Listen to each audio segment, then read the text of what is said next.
तुम भरत के वंशज हो राजन और धर्म धरोहर न्यासी हो। इतिहास तुम्हारा स्वर्णिम है। तुम सन्मार्गी सन्यासी हो।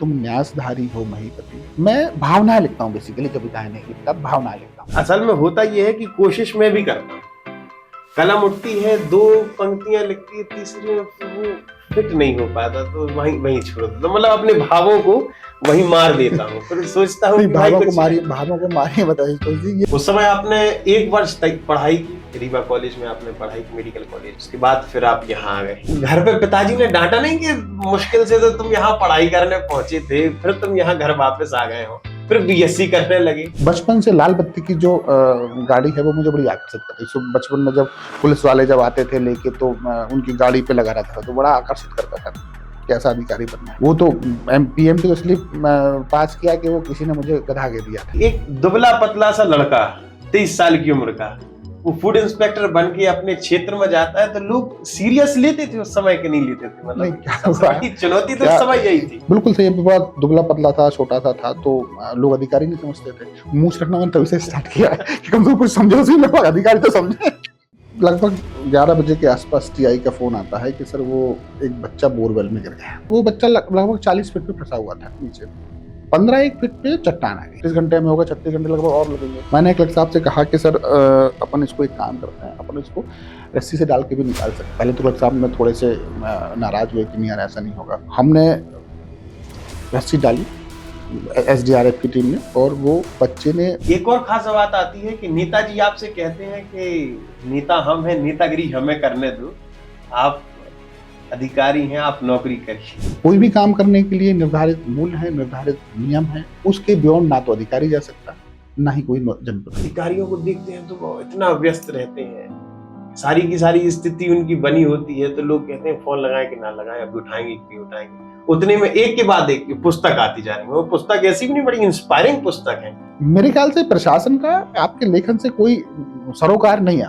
अच्छी बात ये हो जाती है कि आप जो प्रशासनिक व्यवस्था में या समाज में जो देख रहे हैं, नौकरी के दौरान जो आप चीजें देख रहे हैं, जिनमें गुजर रहे हैं, वो आपके लेखन में भी आ जाता है तो और फायदा हो जाता है उससे। जब आपने पहली पुस्तक लिखी थी और आप अपने किसी मित्र के पास गए तो उन्होंने लिख के फेंक दी थी पुस्तक, ये क्या पुस्तक लिखी है तुमने? तो उसके बाद थोड़ा बुरा नहीं लगा? फिर दूसरी पुस्तक भी उसी दोस्त को तो आप दिखाने गए थे कि लो भाई दूसरी पुस्तक। ये वाली सारी पुस्तक में उन्हें क्या होता है, एक अच्छा दोस्त वही होता है जो आपकी कमियां और आपकी अच्छाई बुराई सारी चीजें आपको बताता है। आप दिन भर कितनी परेशान रहे, कितनी व्यस्त रहे, कितनी तनाव में रहे, अगर एक आपका वो मित्र जो है, जो आपका दोस्त है, वो आपके बगल में आके बैठ जाता है तो सारी की सारी जो समस्या है वो वहीं हल हो जाती है। मेरा सर्वस्व तुमसे शुरू होकर तुम ही पर हो जाता है खत्म। मेरा सर्वस्व तुमसे शुरू होकर तुम ही पर हो जाता है खत्म। देह के 5 तत्वों का तुम ही सत्व हो। देह के 5 तत्वों का तुम ही सत्व हो। राख के बिखरे हुए कणों के अतिरिक्त मैं कुछ भी ना रहूंगा तुम्हारे बिना।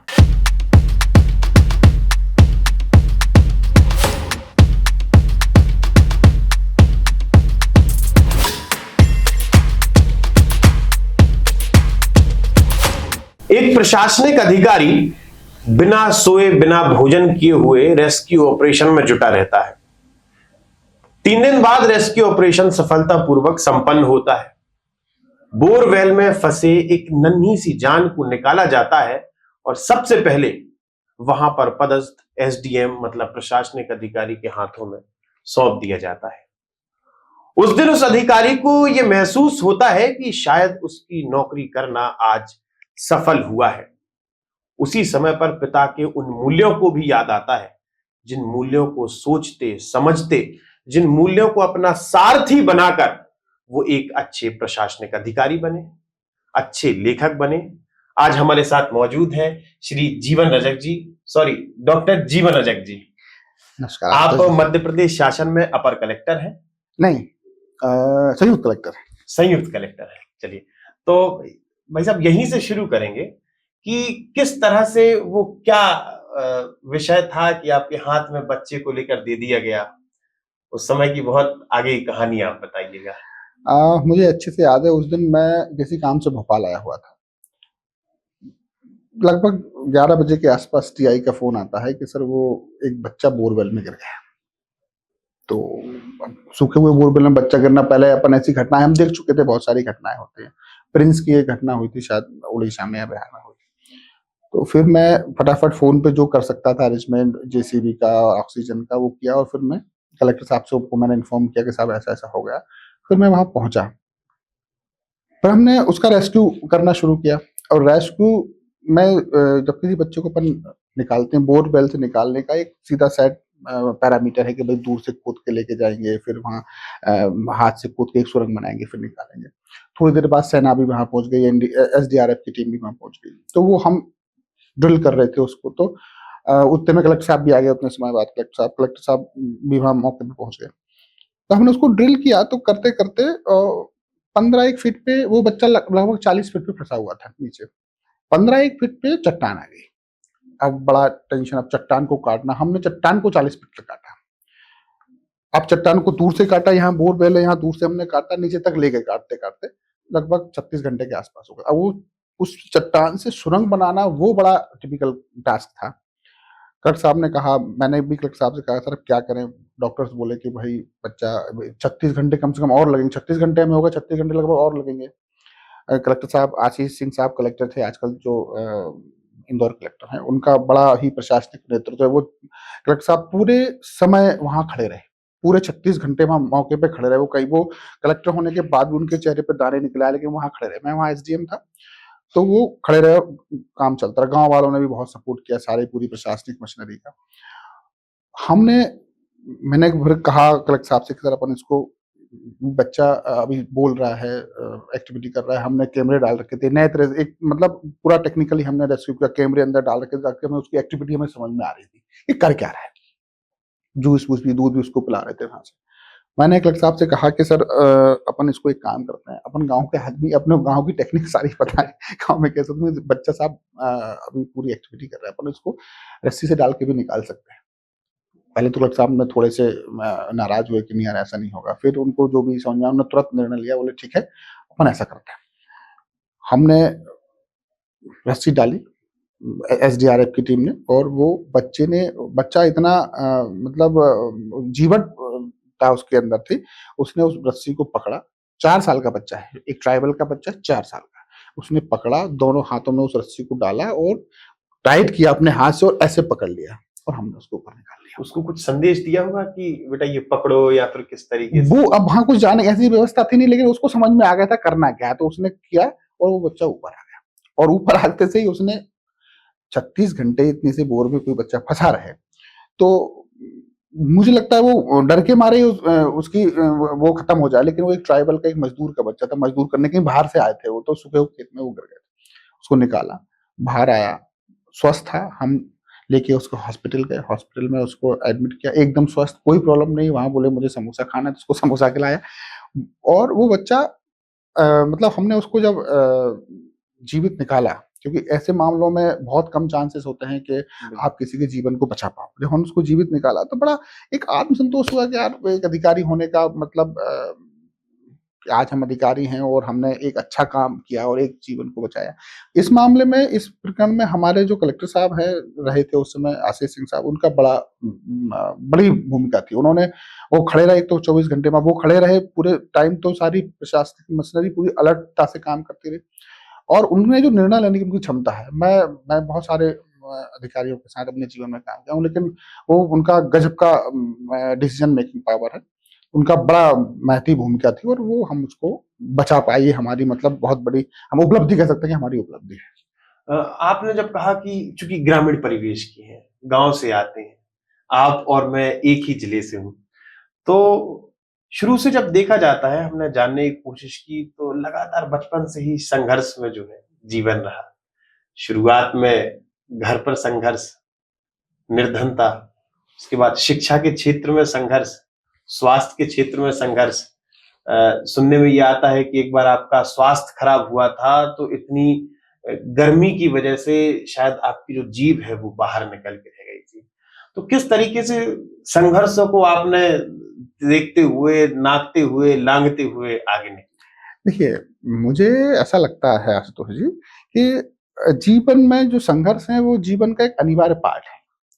बिना संघर्ष के जीवन आपका संपूर्ण हो भी नहीं सकता है। जब तक आप किसी चीज को संघर्ष से हासिल नहीं करोगे तो आपको मूल नहीं पता चलेगा। मैं यहाँ एक बात और देखिए, गरीबी, अमीरी, संघर्ष ये सब जीवन में चलता रहता है। मैं यहाँ एक बात मतलब पूरे मनोयोग से यहाँ ये कहना चाहता हूँ कि मेरा जो संघर्ष है वो उतना बड़ा संघर्ष नहीं है, या मैंने ऐसा कोई बहुत बड़ा संघर्ष अपने जीवन में नहीं किया जितना मेरे माता पिता का, मेरे परिवार का संघर्ष है। उन्होंने जो संघर्ष किया, उन्होंने मुझे यहाँ तक पहुंचाया। मेरे पिताजी, मुझे याद है, दूसरे के खेत में काम करते थे, लेकिन उनका इतना मुझ पर भरोसा था कि मेरा लड़का कुछ ना कुछ करेगा। उन्होंने मुझे, मैं घर में सबसे छोटा हूँ, मैं 7 भाई बहनों में घर में सबसे छोटा हूँ, तो सबसे प्यारा भी रहा। आर्थिक स्थिति के कारण बड़े भाई बहन पढ़ नहीं पाए, लेकिन उन्होंने मुझे वो सारी सुविधाएं दी जो एक सामान्य व्यक्ति अपने बच्चे को दे सकता है। भाई मैंने जो मांगा उन्होंने वो मेरी पूर्ति की, जो मुझे किताबें चाहिए तो उन्होंने ला के दी मुझे, मतलब हर वो मेरी इच्छा पूरी की जो वो कर सकते थे। बाकी फिर मेरे संघर्ष की बात है तो मेरे हाथ में तो एक स्टूडेंट का काम पढ़ने का होता, तो वो मैंने मुझे ऐसा लगता है कि मैंने थोड़ी बहुत ईमानदारी से किया। बाकी संघर्ष तो मेरे परिवार का है और खास तौर से मेरे पिता का संघर्ष है जिन्होंने मुझे यहाँ तक पहुंचाया। बिल्कुल। और ये खास बात तब और हो जाती है कि एक व्यक्ति संघर्ष करता है और उससे पार पा लेता है। दूसरे विषय ये होता है कि वो संघर्ष को चुनौती देता है। जब हम देखते हैं कि आपने उस समय पीएमटी क्रैक किया था, प्री मेडिकल टेस्ट जो होता था, और उस समय मध्य प्रदेश में लगभग 1 साल में 300 सीट आना बहुत बड़ी बात हो जाती है। 325 सीट करीब, टोटल सीट ही 325 थी छत्तीसगढ़ मिला के, बिल्कुल रायपुर का मेडिकल कॉलेज। अब बताइए, मतलब अगर देखा जाए तो मध्य प्रदेश की 200 सीट उस समय हाँ। की मान ली जाए। उस समय आपने 1 वर्ष तक पढ़ाई की, रीवा कॉलेज में आपने पढ़ाई की, मेडिकल कॉलेज में। उसके बाद फिर आप यहाँ आ गए। देखिए, तो घर पे पिताजी ने डांटा नहीं कि मुश्किल से तो तुम यहाँ पढ़ाई करने पहुंचे थे, फिर तुम यहाँ घर वापस आ गए हो, फिर बीएससी करने लगे? देखिए, उसकी भी एक कहानी है। मैं रायसेन से मैंने 12th पास किया, बायो का विद्यार्थी था और मुझे नहीं मालूम था कि पीएमटी क्या होता है। उस समय की इतना ज्यादा ना तो कोई साधन थे, ना सोशल मीडिया थे, और ना मेरे घर में कोई इतना पढ़ा लिखा था कि वो मुझे बता पाए कि आपको अपना करियर कैसे बनाना है। 12th पास करने के बाद मैं विदिशा गया और विदिशा के जैन कॉलेज में मैंने एडमिशन लिया। वहां सारे लोग पीएमटी की तैयारी कर रहे थे, मेडिकल में जाने की तैयारी। बड़ा अच्छा माहौल था विदिशा में। तो मैंने कहा यार मैं भी करूंगा, पढ़ने का थोड़ा बचपन से ठीक ठाक मुझे इंटरेस्ट था, तो मैंने कहा हम भी तैयारी करेंगे। एक प्रोफेसर के पास गए कोचिंग पढ़ने के लिए। हम गए अगस्त में, तो उन्होंने कहा सबसे पहले तो अभी तक क्या सो रहे थे? बोले तुम, पीएमटी की कोचिंग जो है मार्च अप्रैल से 12th के एग्जाम खत्म हुए वो स्टार्ट हो जाती है। उन्होंने कहा अभी तक क्या तुम सो रहे थे? अच्छा नहीं लगा उन्हें। फिर उन्होंने कहा क्या कर रहे हो? तो मैंने कहा साहब ग्रेजुएशन में एडमिशन लिया है, बीएससी में। बोले तुम गधे हो, बीएससी पास करना बड़ा टिपिकल काम है। बोले बीएससी तो पास कर लो, तुम जैसे लोग पीएमटी नहीं कर पाते। हम तो अपने आप को बड़ा होशियार और बड़ा वो समझते थे, अंधों में काना राजा कह सकते हैं, वैसा मामला था हमारा। पढ़ाई के मामले में मतलब मैं ठीक ठाक विद्यार्थी रहा अपने जीवन में। तो मुझे बुरा लगा। मैंने कहा अब तो फिर मैंने उस दिन तय कर लिया कि अब तो साला पीएमटी पास करूंगा चाहे कुछ भी हो जाए। मैंने ड्रॉप भी नहीं दिया, ग्रेजुएशन साथ में रहा। पहली बार दिया तो मेरा वेटनरी में हुआ, पिताजी ने मना कर दिया, बोले नहीं वेटनरी डॉक्टर नहीं बनोगे। ठीक। दूसरी बार दिया तो बीडीएस में हुआ, पिताजी की इच्छा थी कि मैं बीडीएस में एडमिशन ले लूं, फिर मैंने मना कर दिया कि नहीं मुझे डेंटिस्ट नहीं बनना है। तीसरी बार दिया तो फिर मेरा एमबीबीएस में सिलेक्शन हुआ। एमबीबीएस में सिलेक्शन हो गया, तब मुझे ये पता चला, जब ग्रेजुएशन मेरा हो गया तब मुझे ये पता चला कि एक पीएससी की परीक्षा होती है जिससे अधिकारी बन जाते हैं। तो मैंने कहा ये ठीक है यार, आप एमबीबीएस करो 5 साल एमबीबीएस, 5 साल एमबीबीएस पढ़ो, फिर एमएस करो, फिर नौकरी ढूंढो या अपना खुद का क्लिनिक खोलो, इससे बढ़िया एग्जाम दो, अधिकारी बन जाओ। लेकिन चूंकि मैं अपनी समाज का पहला बच्चा था, रायसेन में भी शायद गिने चुने बच्चे होंगे जो पीएमटी में सिलेक्ट होंगे, तो वो एक बड़ा पिताजी का पूरे सब तरफ चर्चा हो गई कि वो उसका फलाने का लड़का डॉक्टर बनेगा, ऐसा वैसा। तो मेरा एडमिशन, मैं पिताजी की भावनाओं के सामने को एक्सप्रेस नहीं कर पाया, तो मैंने एडमिशन ले लिया। उन्होंने कहा तो मैंने एडमिशन ले लिया। 6-8 महीने पढ़ा भी मेडिकल कॉलेज। फिर एक दिन मूड नहीं हुआ कि यार नहीं अधिकारी बनना है। बचपन से लाल बत्ती की जो गाड़ी है वो मुझे बड़ी आकर्षित करती है। बचपन में जब पुलिस वाले जब आते थे लेके, तो उनकी गाड़ी पे लगा रहता था तो बड़ा आकर्षित करता था मुझे। कैसा अधिकारी बनना है।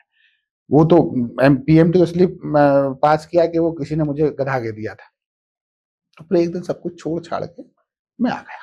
अब आपने कहा कि पिताजी ने मारा नहीं, डांटा नहीं, मतलब बड़ा बड़ा छोड़ना अपने आप में बड़ी बात थी मेरे जैसे आदमी के लिए। तो मुझे भी लग रहा था कि अब पिताजी बहुत मारेंगे। पिताजी मेरे पढ़ाई में टॉलरेट नहीं करते थे। पढ़ाई जो चाहिए वो ले लो, लेकिन पढ़ाई में कोई टॉलरेट नहीं। मैं घर आया तो पिताजी ने कहा छोड़ दिया। मैंने कहा हाँ छोड़ दिया। बोले कोई बात नहीं, तो जो करना है कर, मेरे घर का कबीलू भी बिक जाएगा तो भी मैं तेरे साथ हूँ। उनके वो शब्द हैं कि मैं आज यहाँ बैठा हुआ हूँ। बाद में फिर लोगों ने सब कुछ कहा कि लड़का तुम्हारा किस्मत को ठोकर मार के आया है, ये जीवन भर पछताएगा, ये ऐसा वैसा। बड़े बड़े लोगों ने, सब ने, रिश्तेदारों ने, समाज ने, दोस्तों ने, सब ने यही कहा कि ये तुम्हारा लड़का पागल हो गया। लेकिन मेरे पिताजी को बड़ा भरोसा था और उनका भरोसा मैं काफी हद तक सार्थक भी कर पाया। मुझे इस बात का संतोष है। बिल्कुल, देखने में तो यही आता है कि शुरू में, अगर मैं आपको भी बता दूं, कि सिर्फ पीएमटी के बाद पीएससी तक का सफर नहीं है। मतलब पीएमटी आप मेडिकल की पढ़ाई छोड़कर आए, फिर उसके बाद आप फूड इंस्पेक्टर बने।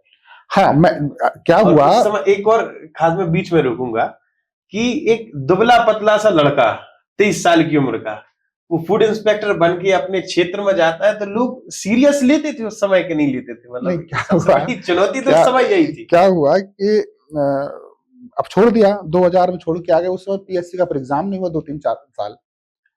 अब क्या करें फिर, आर्थिक स्थिति भी ठीक नहीं थी। फिर 1000 रुपए महीने में 2 साल तक एक प्राइवेट स्कूल में पढ़ाया और तैयारी की।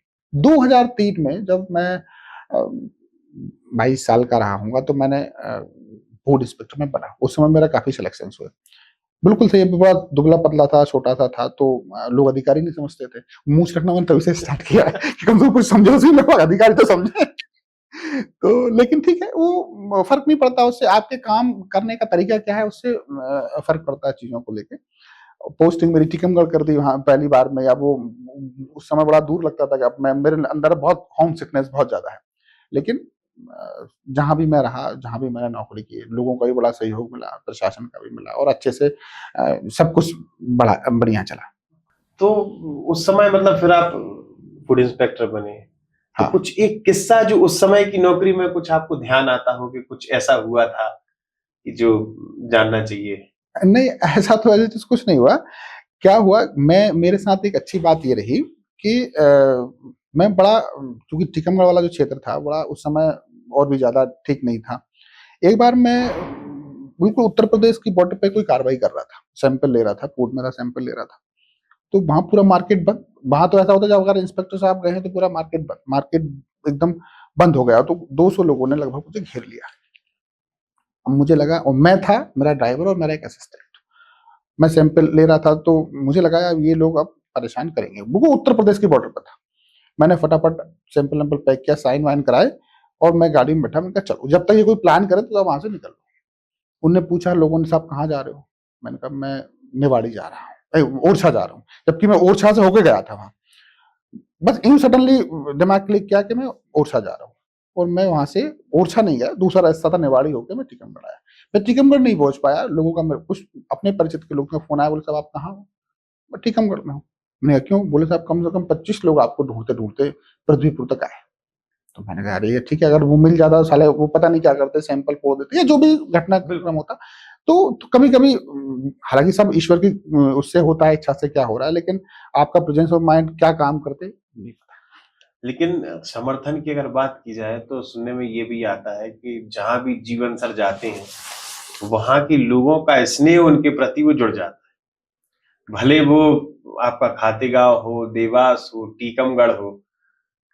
एक बार तो ये भी था कि जब आपका ट्रांसफर हुआ था या करवाया गया था, वो उसके अंदर की कहानी मुझे नहीं पता, लेकिन उसके बाद पत्रकारों ने समर्थन किया, लोगों ने समर्थन किया कि नहीं साहब बड़े अच्छे हैं, साहब को यहाँ रहना चाहिए, गलत तरीके से जा। देखिए क्या होता है, कोई भी अधिकारी हो, उसकी व्यवहार से, उसके काम करने के तरीके से पब्लिक आपको पसंद करती है, या पब्लिक आपको वैसा ही आपके बारे में दृष्टिकोण बना लेती है जैसा आपका काम करने का ढंग होता है या आपका ऐसा व्यवहार होता है। मैं कोशिश एक, देखिए हम लोग लोक सेवक हैं, पब्लिक सर्वेंट। अधिकारी हमारे नाम में जोड़ दिया है, हमारा मनोबल बढ़ा रहा है इसलिए अधिकारी जोड़ दिया है। बाकी हम है तो पब्लिक सर्वेंट, सब जनता के लिए काम कर रहे हैं। अगर जनता के लिए काम कर रहे हैं और अगर आप बेहतर ढंग से जनता की बात सुन लेंगे तो वो आपको जनता समझेगी। आप नहीं कर पा रहे, आप 100% काम किसी के नहीं कर सकते, कभी नहीं कर, कोई भी अधिकारी 100% काम किसी के नहीं कर सकता, लेकिन अगर आपने 50% लोगों को सुन लिया, एक गांव का किसान, एक गरीब आ रहा है 50 किलोमीटर चल के, और अगर एसडीएम साहब उससे मिलेंगे भी नहीं तो वो दुखी होकर जाएगा। आप उससे मिल लो, उससे उसको एक गिलास पानी पिला लो, उसकी बात सुन लो, इसमें वो संतुष्ट हो जाएगा कि साहब काम हुआ नहीं हुआ डजेंट मैटर, लेकिन साहब ने मेरी बात सुनी, उसमें वो संतुष्ट हो जाएगा। तो मैं कोशिश ये करता हूँ कि अच्छे ढंग से काम, जितने बेहतर ढंग से मेरा व्यवहार हो, बेहतर ढंग से मैं काम कर सकूँ, प्रशासनिक कार्यों को जितनी अच्छे से क्रियान्वयन कर सकूँ, वो मैं उस पर मैं कोशिश करता हूँ। रही बात पत्रकारों की, तो हाँ, ये बिल्कुल सही बात है कि पत्रकार सामान्यतः अधिकारियों के प्रति उनका दृष्टिकोण जो है, मैं सॉरी टू से, मैं मतलब वो नहीं करूँगा, सकारात्मक तो नहीं होता है, लेकिन जब मैं जहां भी मैं रहा और जहां से मेरा ट्रांसफर हुआ, मुझे वहां की मीडिया ने, वहां का जितने भी जो पत्रकार संघ होता है, उसने मुझे हर बार मुझे बधाई पार्टी दी। ऐसा शायद किसी अधिकारी के साथ नहीं होता होगा, ऐसा मेरा सोचना है। पत्रकारों ने सहयोग किया, जनता ने सहयोग किया। एक और खास बात आती है कि नेताजी आपसे कहते हैं कि नेता हम हैं, नेतागिरी हमें करने दो। आप अधिकारी हैं, आप नौकरी करिए। ये वाला किस्सा कैसा था? नहीं, ठीक है ना, देखिए, ऑब्वियसली नेता कोई भी हो, जनप्रतिनिधि कोई भी हो, वो लोकतंत्र में जनता द्वारा चुना हुआ प्रतिनिधि है, तो वो सर्वोपरि, और हमें ये पता है कि साहब हमारा हम पब्लिक सर्वेंट हैं, हम नौकरी करना था, हम अपनी नौकरी करेंगे। तो लेकिन कोई भी काम करने के लिए निर्धारित मूल्य है, निर्धारित नियम है, उसके बियॉन्ड ना तो अधिकारी जा सकता, ना ही कोई जनप्रतिनिधि, और ना जाना चाहिए। निष्पक्षता से अगर कोई अधिकारी काम करता है, पूरी निष्पक्षता से कोई अधिकारी काम करता है, तो फिर कोई भी जनप्रतिनिधि उसको गलत करने के लिए नहीं बोलेगा, अगर वो ईमानदारी और निष्पक्षता से काम करे। ऐसा मेरा अनुभव है खुद का, कि भाई आप बिल्कुल बायस्ड मत होइए, निष्पक्षता से काम करिए, कोई भी आपको बुरा नहीं कहेगा। एक खास बात आती है कि जिस सिस्टम में आप हैं और जब आपके बारे में थोड़ा और पढ़ा जाता है, तो खास निकल कर ये आता है कि पहले आप श्री जी बना जाए, उसके बाद डॉक्टर जी बना जाए। आपने पीएचडी की और आपके पीएचडी में आपका जो विषय था वो बड़ा अटपटा था, या फिर कहा जाए कि आप ही के सिस्टम में वो फिट होने वाला तो नहीं था कि तो आप थोड़े से उस विषय के बारे में बताइए ना। और वो विषय की कहाँ से मन में जिज्ञासा है कि ये विषय लेना चाहिए, क्योंकि अगर गलत बोल रहा हूं तो आप मुझे टोक सकते हैं। देखिए, जब मैं जॉब में आया, तो उस समय मैं एक प्लेन ग्रेजुएट था, साइंस ग्रेजुएट था, लेकिन मैंने पहले ही बताया कि पढ़ने का थोड़ा-सा था कि पढ़ना चाहिए। फिर मैंने नौकरी में रहते हुए पब्लिक एडमिनिस्ट्रेशन से पीजी किया। फिर मैंने फिलॉसफी से पीजी किया। दर्शन में मेरी रुचि है, तो मैंने दर्शन से पीजी किया। फिर मैं नेट भी क्वालिफाइड हूँ, मतलब एग्ज़ाम देना मेरा शौक था। फिर मैंने उसके बाद फिर मैं हिंदी से पीजी किया, और मैं बॉटनी से पीजी किया। डिज़ास्टर मैनेजमेंट में मेरी पीजी है, और एनवायरनमेंट में पीजी। अभी मैं संस्कृत से पीजी कर रहा हूँ। पीएचडी मैंने सिर्फ इसलिए किया, पीएचडी का कोई एकेडमिक उपयोग नहीं है। मेरे पिताजी चाहते थे कि मेरा लड़का या तो डॉक्टर बने या कलेक्टर बने। तो डॉक्टर मैं बनते-बनते रह गया, तो लेकिन नाम में डॉक्टर लगाना, सिर्फ एक उद्देश्य था कि नाम में डॉक्टर लगाना था। तो मैं पीएचडी किया पब्लिक एडमिनिस्ट्रेशन में, और मेरा जो टॉपिक था वो करप्शन पे था। भारत में करप्शन को किस तरह से कम किया जाए, वो करप्शन था। तो ऐसा कोई विशेष वो नहीं है कि वो विचार कहाँ से आया। लिखने का शौक था, तो करप्शन पे कहीं एक आर्टिकल कभी मैंने लिखा, किसी अखबार में वो छपा, तो लोगों ने उसको थोड़ा एप्रिशिएट किया, तो मैंने कहा चलो इसी को अपन पीएचडी का वो टॉपिक बना लेते हैं। तो लेकिन उसमें थोड़ा-सा असहज भाव नहीं आया कि देखिए ये बात तो सत्य है कि ये दुनिया है, प्रदेश है, चल रहा है, तो आप भी उस सिस्टम का हिस्सा हैं, तो उस विषय को लेकर पीएचडी करना नहीं, तो थोड़ा-सा उसमें काहे का असहजता, है कोई विषय ही नहीं है उसमें। भाई देखिए, हर चीज़ फैक्ट पे है, तो अगर करप्शन है तो उसको कैसे कम किया जाना चाहिए, तो उसमें असहजता का कोई विषय नहीं है। और मेरे तो आसान हो गया कि मैं सिस्टम का पार्ट था, तो बहुत सारी चीज़ों को बड़ी नज़दीक से मैंने देखा। समझने का मौका, देखने का मौका। आपके ऊपर एक डॉक्यूमेंट्री बनी है, जो कि पूरे मध्य प्रदेश और पूरे देश के लोगों को देखनी चाहिए और बड़ी इस समय चर्चा में है। इंस्पायरिंग डॉक्यूमेंट्री है, त्वमेव सर्वम। हाँ। तो उसमें आपके जीवन के बारे में बताया गया है, शुरू से लेके अभी तक के जीवन के बारे में। तो और कौन-कौन से पहलू हैं, किस्से हैं जो उसमें छूट रहे हैं? देखिए वो तो बहुत क्योंकि इतने कम समय में पूरा इतना बड़ा जीवन कहाँ से बता दिया। हाँ, मतलब बेसिकली वो मेरे ऊपर नहीं है, मैं आपको बताऊं, शॉर्ट फिल्म है, मेरे ऊपर नहीं है, वो बेसिकली मेरे फादर के ऊपर है। वो सिर्फ इतना उसमें उसका एंगल है कि मेरे फादर का क्या संघर्ष रहा मुझे यहाँ तक पहुंचाने के लिए, वो उस पर बेस्ड है। बहुत सारे पहलू है, मतलब स्क्रिप्ट मैंने ही उसकी स्क्रिप्ट लिखी है, गाने भी मैंने लिखे हैं, लेकिन चूंकि शॉर्ट फिल्म है तो ज्यादा कवर उसमें हो नहीं सकता। कई ऐसे पहलू हैं जो उसमें उससे छूटे हुए हैं। बाकी ये है कि वो अच्छी मूवी है और इंस्पायरिंग मूवी है, और वो मेरे ऊपर नहीं, मेरे फादर के ऊपर है बेसिकली, देखी जाए तो। पिताजी के ऊपर, आज के ऊपर। इन दिनों एक खास बात नजर आती है कि धीरे धीरे कर भोपाल में कल्चर बढ़ रहा है कि एक पिता अपने बच्चे को पालता है, बराबर लाड़ भी देता है, हर स्थिति में संघर्ष करता है, कभी मायूस नहीं लगता अपने बच्चे के सामने, मेरे साथ हो, आपके साथ हो। लेकिन इन दिनों ये देखने को मिल रहा है कि जो उनकी संतान है, वो या तो उस पिता को कभी वृद्ध आश्रम में जाना पड़ता है या उस पिता और माता को कभी अपने बच्चों से अलग रहना पड़ता है। तो इस विषय पे क्या कहेंगे? देखिए मेरा ऐसा सोचना है, मतलब मेरा व्यक्तिगत है कि इस दुनिया में समाज में वृद्धाश्रम होना ही नहीं चाहिए। मैं आपको छोटी सी घटना बताऊंगा। मैं देवास में था, तो एक दिन मैं एसडीएम था, तो मैं विजिट करने गया वृद्धाश्रम का। तो वहाँ लगभग 60-61 वृद्ध वहां पे थे। तो मैंने वहां के मैनेजर से पूछा कि यार ये इनका कोई नहीं है, ये जो नाम है, बोले साहब मोस्ट ऑफ के पेरेंट्स बच्चे हैं, मोस्ट अधिकतर के बच्चे यहाँ पे हैं। तो मैंने कहा इनका सबके जो इनके परिवार वाले जितने भी हैं, इनके सबके मुझे नाम पता एड्रेस चाहिए। उसने मुझे लाके दिया। मैंने सबको एक चिट्ठी लिखी वहां से, एज एसटी में चिट्ठी लिखी। उसमें से 2 या 3 लोग अपने माता पिता को वृद्धाश्रम से घर ले गए मेरी चिट्ठी के बाद। तो आप जो कह रहे हैं बिल्कुल ये सही है कि समाज जैसे जैसे आधुनिकता की ओर बढ़ रहा है, भौतिकता की ओर बढ़ रहा है, वो रिश्तों से कटता चला जा रहा है। लेकिन मैं एक बात और बता दूं आपको, इस दुनिया में माता पिता से बड़ा कोई नहीं है। इस दुनिया में कोई जो सबसे बड़ा अगर कोई देव है तो माता पिता है, उनसे बड़ा कोई नहीं। और एक बिल्कुल अटल सत्य है कि जो भी व्यक्ति अगर अपने माता पिता को कष्ट देगा या उसे अगर अपने माता पिता को कष्ट होगा, वो करोड़पति हो जाए, वो अरबपति हो जाए, लेकिन वो जीवन में कभी सुखी नहीं रहेगा जिसने अपने माता पिता को कष्ट दिया। तो माता पिता का जो संघर्ष है, आप देखिए हमारे शास्त्रों में सभी प्रकार के ऋणों का उल्लेख है। ठीक है, पितृ ऋण का भी है, गुरु ऋण का भी है, देव ऋण का भी है, सारे ऋणों का उल्लेख है, लेकिन मातृ ऋण का उल्लेख नहीं है। आप कभी कभी किसी शास्त्र में नहीं पढ़ेंगे मातृ ऋण का वहां उल्लेख हो शास्त्रों में। क्यों? क्योंकि माता का ऋण चुकाया नहीं जा सकता, इसलिए उसका उल्लेख शास्त्रों में नहीं है। तो हालांकि एक और चीज है इसमें, एक और आपको बताऊं, इसमें बच्चों की जो नए बच्चे हैं उनकी गलती नहीं है, इसमें हमारे हमारे जैसे लोगों की गलती है। हम लोगों को अपने बच्चों को वो मूल्य देना पड़ेंगे, वो हमें वो हमारा कल्चर बताना पड़ेगा, हमारी परंपराएं बताना पड़ेंगी, ताकि वो उस चीज का पालन कर सके। परिवार न्यूक्लियर होते चले जा रहे हैं, ज्वाइंट फैमिली से न्यूक्लियर होते चले जा रहे हैं, लोगों को पता ही नहीं है रिश्ते होते क्या है। तो ये, और हमारी तो आइडेंटिटी इसी चीज से है, अगर जिस दिन हम इसको छोड़ देंगे तो हमारा समाज बड़ा संकट में चला जाएगा। इतनी व्यस्त जीवन में ऑफिस जाना, सिस्टम संभालना, ऑफिस देखना, तो कई सारी पुस्तकें आई हैं और एक नई पुस्तक और आने वाली है जिसका विमोचन होना है, जिसका नाम है गीता प्रवाह। तो ये पुस्तक लिखने का समय कहां से मिल जाता है? क्योंकि जब अधिकारियों से बात करते हैं तो आप मतलब सहजता तो इतनी है कि आपको कॉल किया जाए तो आप फोन उठा के बात करेंगे कि जी बताइए।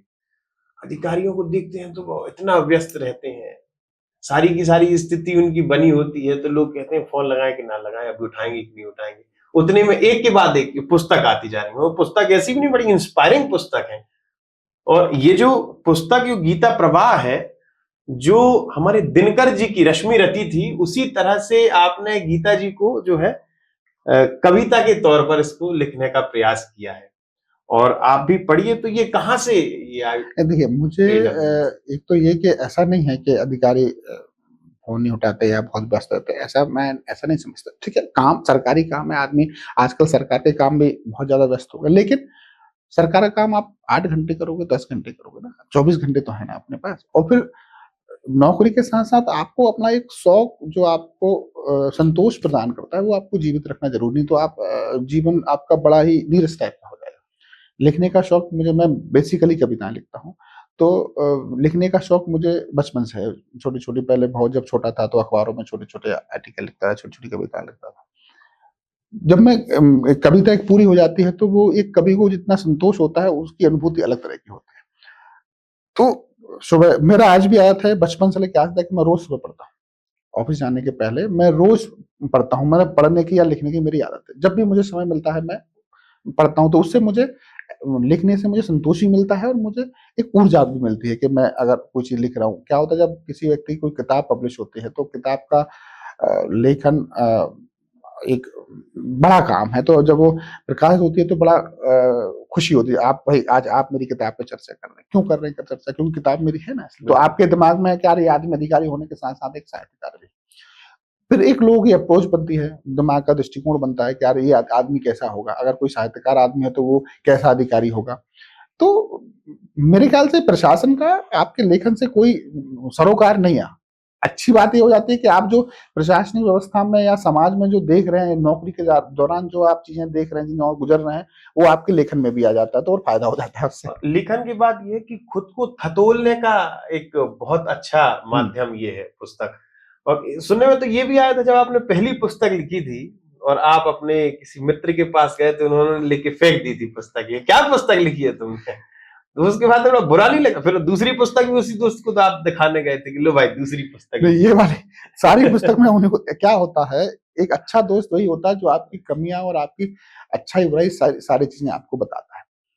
तो पहली बार आदमी जब लिखेगा तो बहुत सारी कमियां रहती है, तो वो विद्वान आदमी, हिंदी के बड़े जानकार आदमी है, तो वो मेरे सबसे बड़े प्रशंसक और सबसे बड़े आलोचक भी वही हैं। तो उन्होंने कहा नहीं यार ये ठीक नहीं है, ये क्या कचरा लिख दिया तुमने।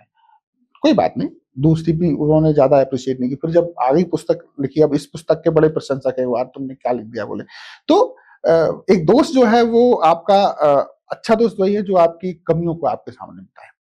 मेरा ऐसा हो तो वो मेरे दोस्त ऐसे ही हैं जो हर चीज में मुझे सही और गलत का अंतर बताने की कोशिश करते हैं। तो उसके बाद एक फिर से उन्हीं के पास पुस्तक लेके पढ़े। उसके बाद हर पुस्तक जो ये पुस्तक भी है वो भी उनके पास। हाँ, ये इनमें इसमें उसका उनके नाम का उल्लेख भी है और ये उनको मैंने बताया भी कि यार ये लिखा है। उन्होंने इसको देख के चूंकि वो हिंदी के विद्वान, मैं हिंदी का इतना विद्वान आदमी नहीं, वो हिंदी के विद्वान आदमी है, तो उन्होंने उसको देखा, मात्राओं की कुछ गलतियां वगैरह थी तो उन्होंने मुझे उनको ठीक भी कराया उसको। तो कुछ पंक्तियां जो है जो आपको सबसे अच्छी कविताएं लगती हैं आपके संग्रह में से, उसकी कुछ पंक्तियां। नहीं तो कौन सी किताब की पंक्तियां चाह रहे हैं आप जो भी चाहे, जो आपको लगता है कि शायद ये सुनाना चाहिए, ये अलग है, जो जो आपको प्रिय हो। देखिए, अभी आपने वृद्धाश्रम की बात की और माता-पिता का विषय छेड़ा। मैं एक समय होशंगाबाद में मेरी पोस्टिंग थी, तो मैं कब वीकली अप डाउन करता था विदिशा से होशंगाबाद। तब मैं एक बार होशंगाबाद जब जाता था तो कामायनी एक्सप्रेस में एक अम्मा, आपने शायद कभी देखा हो, एक अम्मा थी, बिल्कुल ऐसी, बिल्कुल दुबली-पतली, उसके एकदम सफेद बाल थे। वो मुझे रोज मिलती थी। उसको देख के मुझे पता नहीं एक दिन ख्याल आया, तो मैंने वहीं बैठे-बैठे कविता लिखी। तो उस कंपार्टमेंट से तो इस कंपार्टमेंट में आके मैंने वो कविता लिखी। कविता काफी जगह प्रकाशित भी हुई। वो कविता मैं आपको सुनाता हूँ। सिर पर झटक सफेद बाल, सिर पर झटक सफेद बाल, चेहरे की लटकती हुई खाल, और उम्र 90 से कम ना रही होगी, ट्रेन में पॉपकॉर्न बेचती है। सिर पर झटक सफेद बाल, चेहरे की लटकती हुई खाल, और उम्र 90 से कम ना रही होगी, ट्रेन में पॉपकॉर्न बेचती अम्मा की। अपने झुके हुए कंधों पर टांग रखे हैं उसने 4-5 झोले। अपने झुके हुए कंधों पर उसने टांग रखे हैं 4-5 झोले, और हाथों में पॉपकॉर्न की गोली। एक झोले में नमकीन, एक में गुटखा सिगरेट, और पीठ पे लदे झोले में गृहिणी का सामान। ऑफिस जाते और आते समय मुझे रोज मिलती है अम्मा, ट्रेन में फेरी लगाते हुए। ऑफिस जाते और आते समय मुझे रोज मिलती है अम्मा, ट्रेन में फेरी लगाते हुए। एक दिन मैंने पूछ ही लिया, अम्मा क्या कोई तुम्हारा बेटा नहीं? एक दिन मैंने पूछ ही लिया, अम्मा क्या कोई तुम्हारा बेटा नहीं है? अम्मा ने गर्व से सरोटा कर कहा, अम्मा ने गर्व से सरोटा कर कहा, है ना, मेरे 2 बेटे हैं, एक रेलवे में इंजीनियर है और दूसरा सरकारी दफ्तर में। है ना, मेरे 2 बेटे हैं, एक रेलवे में इंजीनियर है और दूसरा सरकारी दफ्तर में। तो ये कविता काफी जगह प्रकाशित हुई और लोगों ने इसको काफी पसंद भी किया इस कविता को। बाकी मैं जनरली मुझे याद नहीं रहता है कविताएं लिख देता हूँ। कहिए तो मैं आपकी ये पुस्तक जो भी आप बोले तो उसको निकालूं फिर। नहीं जब आपको कुछ इसमें से बता देता हूँ, मैं ज्यादा होता है इसमें सुना देता हूँ थोड़ा सा, जो नई कविता है उसमें से सुना देता हूँ आपको।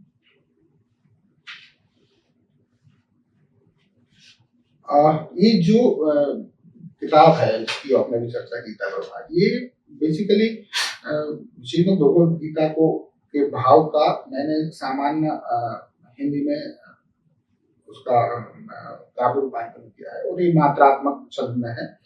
बेसिकली ये भी मुझे इसलिए है कि श्रीमद् भगवद गीता जो है वो दुनिया का सर्वश्रेष्ठ ग्रंथ है और मुझे लगता है कि दुनिया की सारी समस्याओं का निदान श्रीमद् भगवद गीता में है, लेकिन लोग पढ़ते नहीं, गीता पढ़ते नहीं। और आज की पीढ़ी तो बिल्कुल नहीं। उसके दो कारण हैं। एक तो एक श्रीमद् भगवद गीता की जो संस्कृत है वो एकदम थोड़ी सी क्लिष्ट संस्कृत है। दूसरा, मैंने एक चीज महसूस की कि सनातन धर्म मानने वाले हर घर में श्रीमद् भगवद गीता आपको मिलेगी, लेकिन कहाँ मिलेगी? पूजा। हम अगरबत्ती ला के पूछते हैं, उसको पढ़ते नहीं। तो मैंने कोशिश की कि इसको सामान्य हिंदी काव्य में मैं लिखने की कोशिश की। मैं थोड़ा सा आपको सुनाऊंगा। गीता स्टार्ट होने के पहले का जो विषय है वो मैं आपको सुनाता हूँ। कपट द्यूत में हार सभी कुछ, कपट द्यूत में हार सभी कुछ, पांडव वन परिताप किए, याज्ञ सैनी के वस्त्र हरण का 13 वर्ष संताप किए। कपट द्यूत में हार सभी कुछ, पांडव वन परिताप किए, याज्ञ सैनी के वस्त्र हरण का 13 वर्ष संताप लिए। अज्ञातवास की हुई इतिश्री, अज्ञातवास की हुई इतिश्री, प्रारब्ध सबने स्वीकार किया, नेत्रहीन राजा ने फिर भी ना उनका निरधिकार किया। ले प्रस्ताव शांति का सुमेव श्री कृष्ण हस्तिनापुर आए और पुत्र प्रमोही राजा को बहुविधि नारायण समझाए। भगवान ने बहुत समझाया। क्या समझाया भगवान ने? तुम भरत के वंशज हो राजन, तुम भरत के वंशज हो राजन, और धर्म धरोहर न्यासी हो, इतिहास तुम्हारा स्वर्णिम है। तुम सन्मार्गी सन्यासी हो, तुम न्यासधारी हो महीपति, तुम न्यासधारी हो महीपति, न्यास का अपभंग ना होने दो, है शांति असंभव नहीं कदापि, ये श्रेष्ठ मार्ग ना खोने दो। हे धर्म ध्वज के रक्षक शिरोमणि, तुम श्रेष्ठ कार्य करना सीखो। हे धर्म ध्वज के रक्षक शिरोमणि, तुम श्रेष्ठ कार्य करना सीखो। कल्याण इसी में कुरु वंश का, शांति के मार्ग चलना सीखो। मत युद्ध को निमंत्रण दो राजन, मत युद्ध को निमंत्रण दो राजन, ये मानवता का मूल नहीं, विध्वंस नहीं नव निर्माण करो। युद्ध किंचित राष्ट्र के अनुकूल नहीं, भारतवर्ष के हित में राजन, शांति सबसे अच्छा उद्यम है। युद्ध सर्वनाश का द्योतक है, शांति सार्वभौम सर्वोत्तम है। इसलिए कहता हूं अंबिके, शांति के मार्ग सर्वत्र चलो, देकर अधिकार पांडवों को, तुम अपने कुल को एकत्र करो। कुरुराज सभा में केशव ने राजा से विनय याचना की, कुरुराज सभा में केशव ने राजा से विनय याचना की, तुम रोको युद्ध मत होने दो, बारंबार यही प्रार्थना की। किंतु अभिमानी दुर्योधन ने जगनियंता का अपमान किया, किंतु अभिमानी दुर्योधन ने जगनियंता का अपमान किया और अहंकार के वशीभूत निज मृत्यु का आह्वान किया। शांति के सकल प्रस्तावों को राजा ने अस्वीकार किया, केवल 5 गांव देने का ना सुझाव भी स्वीकार किया। तब धृतराष्ट्र की दृष्टि जैसा तिमर हस्तिनापुर में छाया, भारतवर्ष की पुण्य धरा पर संकट महाविनाश का मंडराया। हस्तिनापुर की शुभ नीति के विद्रोही सारे नक्षत्र हुए, भारत भूमि के भूप महीप सब कुरुक्षेत्र एकत्र हुए। महर्षि वेद व्यास ने संजय को दे दिव्य दृष्टि, महर्षि वेद व्यास ने संजय को दे दिव्य दृष्टि अभिभूत किया। देखे विध्वंस वह राजा भी, जिसने यह रण आहूत किया। प्रारब्ध न कोई बदल पाया, था काल राज पर मंडराया। भारतवर्ष की पुण्य धरा पर तमस महाविनाश का छाया। अपने राजभवन में राजन अतिशय आकुल दिखलाते हैं, अपने राजभवन में राजन अतिशय आकुल दिखलाते हैं। निस्समी बुलाकर संजय को यह व्याकुल वचन सुनाते हैं। अब यहाँ से वो गीता का शुरुआत होगी, धर्म क्षेत्र की। हाँ, वहां से इसकी शुरुआत होगी। तो इस तरह से इसको मैंने लिखा है इस चीज को। ये कहा जाता है कि जीवन में अगर कुछ करना है या जीवन में कुछ करना है तो वो रामायण से सीखिए, जीवन में क्या नहीं करना तो वो महाभारत से सीखिए, और जीवन जीना कैसे है वो गीता जी से। इस पुस्तक में लिखी मतलब हर पंक्ति जो आपने सुनाई है, उसका तारतम्य, उसका जुड़ाव, उसका अर्थ, उसके शब्द, ये बहुत ही मतलब ये है कि समझने लायक और बहुत आसानी से समझ में आ रहा है। देखिए, मेरा उद्देश्य ये है कि अगर आसान भाषा में है, अगर 1% भी इसको कोई समझ लेता है या ग्रहण कर लेता है तो मेरा लिखना सार्थक है। कि मेरा ऐसा मानना है दुनिया में कि इस दुनिया में अच्छा इंसान बनना सबसे कठिन काम है। और हम जो हमारी पीढ़ी है, मैं एक बहुत कड़वी और लेकिन बहुत यथार्थ बात आपको यहाँ बोलना चाहता हूँ। हमारी पीढ़ी जो है वो ट्रांजिशन पीढ़ी है। हमने बैलगाड़ी में भी यात्रा की है, हमने हवाई जहाज में भी यात्रा की है। हमारी पहले वाली पीढ़ी ने हवाई जहाज में यात्रा नहीं की और हमारी आने वाली पीढ़ी को बैलगाड़ी देखने को नहीं मिलेगी। हम ट्रांजिशन पीढ़ी हैं। तो हमारी जिम्मेदारी है कि हम हमारी आने वाली पीढ़ियों में, जो वर्तमान मानव पीढ़ी है, उसकी सबसे बड़ी जिम्मेदारी है कि वो आने वाली पीढ़ियों में हमारी संस्कृति, हमारा समाज, हमारे कल्चर, हमारे मूल्य, हमारी परंपराएं, वो सारी ट्रांसफर करें।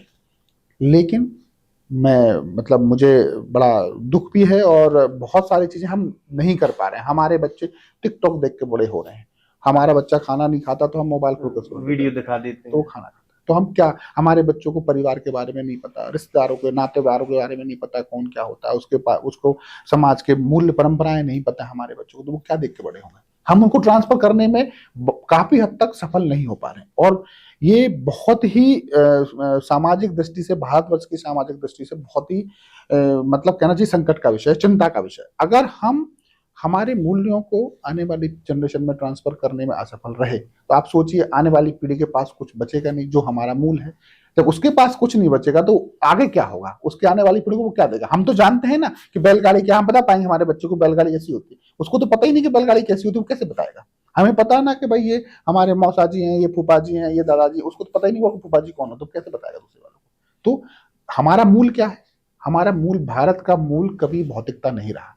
भारत का मूल उसकी परंपराएं, उसका दर्शन, जो हम कहते हैं सर्वे भवन्तु सुखिनः में जो निहित है, भारत का मूल उसका अध्यात्म रहा, उसका दर्शन रहा, उसका चिंतन रहा।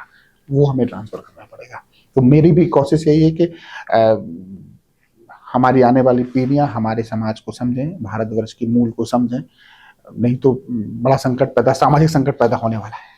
क्योंकि सफलता भी इसी में है कि आप किस तरीके से सरल भाषा में आसानी से, जो आपके छोटे हैं, अनुज हैं, जो नई पीढ़ी है, उन्हें आप अपना पुराना ज्ञान जो है वो देते हैं। और वो हमारी जिम्मेदारी है, वो हमारी जिम्मेदारी है। ऑब्जर्व करने का तरीका और स्पीड तो उनमें है, लेकिन क्या देना है ये जिम्मेदारी है। मैं वही कह रहा हूँ, हमें टिकटॉक दिखा के बड़ा करना है या फिर उनको रामायण और महाभारत के मूल्य बता के बड़ा करना है। जैसे आपने कहा कि रामायण ये बताती है कि हमें क्या करना चाहिए, महाभारत बताती है क्या नहीं करना चाहिए, और गीता बताती है कि जीवन कैसे जीना चाहिए। तो ये हमें बताना पड़ेगा ना कि भाई रामायण बताती है क्या करना चाहिए, तो क्या करना चाहिए कि भाई आपको कैसा पुत्र होना चाहिए, आपको कैसा पति होना चाहिए, आपको कैसा पिता होना चाहिए, ये हमें बताना पड़ेगा। रामायण महाभारत से हमें बताना पड़ेगा क्या नहीं करना चाहिए। तो उसको समझ में आया कि यार ये काम हमारे पिताजी ने कहा था कि ये काम नहीं करना, महाभारत में ऐसा हुआ था तो ऐसा हो गया था, ये नहीं करना चाहिए। तो वो हमें बताना पड़ेगा, लेकिन वो हम कितना बता पा रहे हैं ये महत्वपूर्ण प्रश्न है। तो जब आपके प्रतियों को देखा जाता है, संग्रह को देखा जाता है, उसमें काव्य संग्रह संख्या ज्यादा है, तो कविता का भाव ये उत्पन्न कहाँ से हुआ कि भाई अब कविता लिखनी चाहिए? वो भाव, क्योंकि जब भाव आते हैं तो भाव ही आप कागज में उतारने की कोशिश करते हैं। देखिए आशुतोष जी, मैं ऐसा कोई कवि नहीं हूं कि मैं कोई साहित्यकार हूं, और मैं कविताएं ना कह के भावनाएं क्यों ज्यादा चाहे। आप मेरे कविताएं पढ़ेंगे तो आपको रियलिटी मिलेगी कि ये रियलिटी उन्होंने लिखा हुआ है। तो मैं भावनाएं लिखता हूँ, बेसिकली कविताएं नहीं लिखता, भावनाएं लिखता हूँ, तो वो लोगों को पसंद आती है। ठीक है भाई साहब, कुछ प्रेम के ऊपर भी आपकी चूंकि बड़ी ही प्रसिद्ध एक और है ये प्रति जो, हाँ, तो मैं वो आपको किताब देनी पड़ेगी मुझे, तब मैं तुम्हारे नाम होने से तब मैं उसमें सुना पाऊंगा। बिल्कुल। मैं तुम्हें सिर्फ प्रेम ही नहीं करता, मैं तुम्हें सिर्फ प्रेम ही नहीं करता, तुम्हें अपने भीतर जीता भी हूं। मैं तुम्हें सिर्फ प्रेम ही नहीं करता, तुम्हें अपने भीतर जीता भी हूं। कदाचित मैंने तुम्हारे लिए ही जन्म लिया है। मैं तुम्हें सिर्फ प्रेम ही नहीं करता, तुम्हें अपने भीतर जीता भी हूं। कदाचित मैंने तुम्हारे लिए ही जन्म लिया है। जीवन की कठिनतर यात्रा में जीवन की कठिनतर यात्रा में राह के एक किनारे की तरह थाम कर तुम्हारा हाथ चलूंगा साथ अंतिम छोर तक। मेरा सर्वस्व तुमसे शुरू होकर तुम ही पर हो जाता है खत्म। मेरा सर्वस्व तुमसे शुरू होकर तुम ही पर हो जाता है खत्म। देह के पंच तत्वों का तुम ही सत्व हो। देह के पंच तत्वों का तुम ही सत्व हो। राह के बिखरे हुए कणों के अतिरिक्त मैं कुछ भी ना रहूंगा तुम्हारे बिना। तुम मेरे पुरुषार्थ की बुनियाद हो। तुम मेरे पुरुषार्थ की बुनियाद हो। तुम्हारा निश्चल प्रेम मेरी धार्मिक आस्थाओं का उत्कर्ष है। तुम मेरे पुरुषार्थ की बुनियाद हो। तुम्हारा निश्चल प्रेम मेरी धार्मिक आस्थाओं का उत्कर्ष है। तुम्हारे होने से ही अर्थपूर्ण है मेरा जीवन। तुम मेरी समस्त काम इच्छाओं की पूर्णता हो। अपनी आत्मा तुम्हें सौंप कर खुद को रिक्त कर लिया है मैंने। अपनी आत्मा तुम्हें सौंप कर स्वयं को रिक्त कर लिया है मैंने। अब कोई संशय नहीं है जीवन में मोक्ष मिलने का। अब कोई संशय नहीं है जीवन में मोक्ष मिलने का। बहुत ही सुंदर, मतलब भाव जो है, ये भाव है, ये भाव है भाई, ये रियलिटी है और भाव है, कोई कविताएं नहीं है, भावना है, ये मान के चलिए आप उसको। जैसे मुझे, अगर मैं चाहूं कि मैं भी अपने भावों को अपनी कलम से कागज पर उकेरने की कोशिश करूं, तो क्या प्रोसेस रहेगा, प्रक्रिया क्या है? क्योंकि कई बार असल में होता यह है कि कोशिश मैं भी करता हूँ, कलम उठती है, 2 पंक्तियां लिखती है, तीसरी में फिर वो फिट नहीं हो पाता, तो वहीं वहीं छोड़ देता, मतलब अपने भावों को वहीं मार देता हूँ। फिर सोचता हूँ कि भावों को मारिए बताइए तो जी, ये बड़ा अक्ष प्रश्न है कि कैसे भावों को रूपांतरित किया जाए। सभी के मन में भाव है, वो अपने भावों को प्रकट करना चाह रहे, लेकिन कहाँ? नहीं, आप करिए, होगा, कोशिश करिए, जरूर होगा। तो किस देखिए, आप अगर किसी चीज को केंद्र में लेके करेंगे तो अपने आप होगा वो केंद्र। आपको किसी चीज को केंद्र में रखना पड़ेगा कि भाई आप किसी चीज के ऊपर, आपने कोई घटना देखी, कोई दुर्घटना देखी, उस पर आप कविता लिखना चाह रहे हैं तो वो लिखाएगी। लेकिन उसका मुझे मतलब ना तो मुझे इतनी जानकारी है, ना मुझे लगता है कि ऐसा कोई उसका प्रोसेस है भी नहीं कि वो कैसे मैं उसको एक्सप्लेन कर पाऊं। लेकिन जो भावना है आप उसको लिखिए, लिखिए, 1 बार लिखिए, 2 बार पढ़िए, 3 बार पढ़िए, उसको परिष्कृत करिए, आपको अपने आप समझ में आने लग जाएगा। हमारा भी कोई मित्र जो है, वो पुस्तक, पहली पुस्तक शायद उसको फेंक दे, बोलेगा अच्छी नहीं है, और हम दूसरी पुस्तक फिर नहीं, लेकिन उसमें अगर हमारे जैसा कोई मित्र होगा तो हम ऐसा नहीं करेंगे, हम करेंगे अच्छी लिखिए, लेकिन उसमें ये संशोधन की आवश्यकता है। एक खास बात, जैसे आपने कहा कि आपके जो काव्य संग्रह है उसकी छोटी छोटी कृतियां जो है, आपके आर्टिकल्स जो है अखबार में निकलते हैं, इसी के साथ और भी खबरें अखबार में आपकी निकलती हैं लगातार। आप जहां भी गए, मैं फिर उसी पुरानी बात पर आऊंगा कि जहां भी आप, जिस भी जिले में रहे, जिस भी तहसील में रहे, जो भी आपका कार्य क्षेत्र है, वहां काफी खबरें आपकी निकलती थी कि डॉक्टर जीवन रेग्मी जी ने ये किया, डॉक्टर जीवन। तो मतलब ये इसमें आप ही की कलाकारी रहती थी कि जनता खुद आपसे जो है प्रेरणा लेती उसमें? नहीं, इसमें कलाकारी का कोई विषय नहीं है आशुतोष जी। आप अगर काम करेंगे, देखिए मीडिया जो है वो जानता है कि उसको क्या लिखना है, क्या नहीं लिखना है। मीडिया को खबर चाहिए। मैंने कभी मीडिया, सामान्य अधिकारी क्या होता है कि मीडिया को वाइट नहीं देते, वाइट नहीं देंगे तो उसकी वर्जन नहीं जाएगा, तो उनकी खबर पूरी नहीं होगी। भाई मैं अधिकारी हूं ना, मेरे जुरिडिक्शन में कोई भी मामला किसी भी डिपार्टमेंट का हो रहा है तो मुझे बोलने में कोई तकलीफ नहीं, उसमें मैं बोल सकता हूँ उसमें। और अगर जब कोई अधिकारी, पत्रकार देख लेते हैं कि यार आदमी ईमानदारी से और निष्पक्षता से काम कर रहा है ना, तो वो फिर अच्छे काम का सपोर्ट करते हैं, हमेशा सपोर्ट करते हैं अच्छे काम का। और जब आप काम करोगे, आपका मोटिव क्या है? आपका मोटिव काम करना है, बाकी चीज छोड़ दीजिए। जैसे कि गीता में श्री कृष्ण ने कहा कि आपके हाथ में कर्म करना है, उसके हिसाब से प्रतिफल, अच्छा काम करोगे तो अच्छी खबर चलेगी, बुरा काम करो तो बुरी खबर चलेगी। तो प्रतिफल तो आपके काम के हिसाब से, अगर जनता हो, मीडिया हो, वरिष्ठ अधिकारी हो, कोई भी हो, वो आपके काम से ही आपका एनालिसिस करेगा कि कौन आदमी कैसा है। हमने सुना तो ये भी है, लोगों से चर्चा भी की, कि आप जिस भी कार्य क्षेत्र में रहे हैं, भोपाल से दूर, भोपाल में, भोपाल के नजदीक, तो शुरुआत से देखा जाए तो शुरुआत में पढ़ाई के दौरान, स्वास्थ्य संबंधी परेशानियों के दौरान, फिर उसके बाद जब आप का पीएमटी में सिलेक्शन हुआ उसके दौरान, जब आप कल जो सबसे पहले एसडीएम बने थे उस दौरान, प्रशासनिक अधिकारी बने थे, यारबाजी लगातार चलती रही। आपको यारबाज जरूर कहा जाता है कि मित्रों के लिए, दोस्तों के लिए बराबर समय निकालते हैं आप। नहीं देखिए, मैं जीवन के हर पक्ष को अलग ढंग से देखता हूँ। नौकरी है, नौकरी को नौकरी ढंग से करना, भाई वो मेरा रोजी रोटी का साधन है, ठीक है। अब मैं सब कुछ नौकरी का नहीं हो जाऊंगा कि मैं अधिकारी बनूंगा तो मैं बिल्कुल 24 घंटे अधिकारी नहीं। मेरे कुछ गिने चुने दोस्त हैं और वो जिनके साथ मैंने क्लास 1 में पढ़ना शुरू किया था डे 1 से, वो भी मेरे दोस्त बहुत अच्छे हैं। जिनके साथ मैं स्कूल में पढ़ा वो भी अच्छे दोस्त हैं, जिनके बाद कॉलेज में पढ़ा वो भी अच्छे दोस्त हैं। कुछ मेरे नौकरी में आने के बाद दोस्त वो भी मेरे बहुत अच्छे दोस्त हैं। तो मैं सबके लिए अलग अलग अपना तरीका है। नौकरी में 10 से 5, 10 से 8, 10 घंटे 8 घंटे आप नौकरी कर रहे हैं, ना वो नौकरी होती है, उसके बाद तो समय है ना, वो सबके लिए। और देखिए दूसरी बात, अगर आप ऐसा नहीं करेंगे, समाज से नहीं जुड़ेंगे, दोस्तों से नहीं जुड़ेंगे, हमेशा अधिकारी बने रहेंगे 24 घंटे, तो फिर लोग आपको पूछना बंद कर देंगे। आपके साथ 2 बात शेयर करने वाला कोई नहीं रहेगा। तो और फिर दोस्ती तो ऐसा विषय है जो दुनिया में सबसे ऊपर है, सारे रिलेशन सबसे ऊपर मैं उसको मानता हूँ वो है। तो खैर वो मेरे दोस्त इतने अच्छे हैं तो फिर मुझे तो उनके साथ रहना ही पड़ेगा। ये उनकी भी तो अच्छाई है कि वो मुझे अपने साथ जोड़ के रखे हुए। आप दिन भर कितनी परेशान रहे, कितनी व्यस्त रहे, कितनी तनाव में रहे, अगर एक आपका वो मित्र जो है, जो आपका दोस्त है, वो आपके बगल में आके बैठ जाता है तो सारी की सारी जो समस्या है वो वहीं हल हो जाती है। ऑब्वियसली देखिए, मैंने आपको पहले ही कहा, परेशानियां, तनाव ये जीवन का पार्ट है। परेशानियां आएंगी तभी आपको अच्छी चीजें मिलेंगी, तो ये तो जीवन का पार्ट है, इनसे किस बात करना। और गीता में श्री कृष्ण ने कहा कि कर्ता मैं हूं, मतलब करने वाला जो है मैं हूं, करने वाला इस संपूर्ण चराचर में जो कुछ भी हो रहा है उसको करने वाला, उसका नियंता मैं हूं।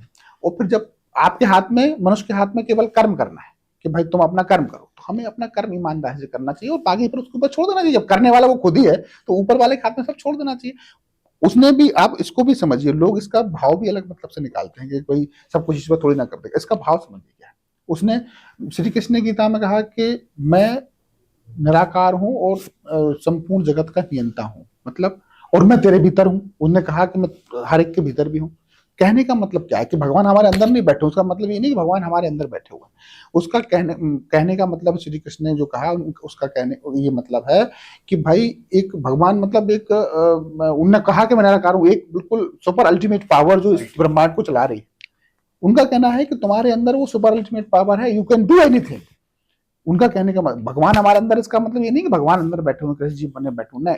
एक सुपर अल्टीमेट पावर है जिसे हम ईश्वर के नाम से जानते हैं, जो इस संपूर्ण ब्रह्मांड को चलायमान कर रही है, वो आपके भीतर है। तो हम जो कर सकते हैं वो कुछ भी कर सकते हैं हम, उनका कहने का मतलब ये।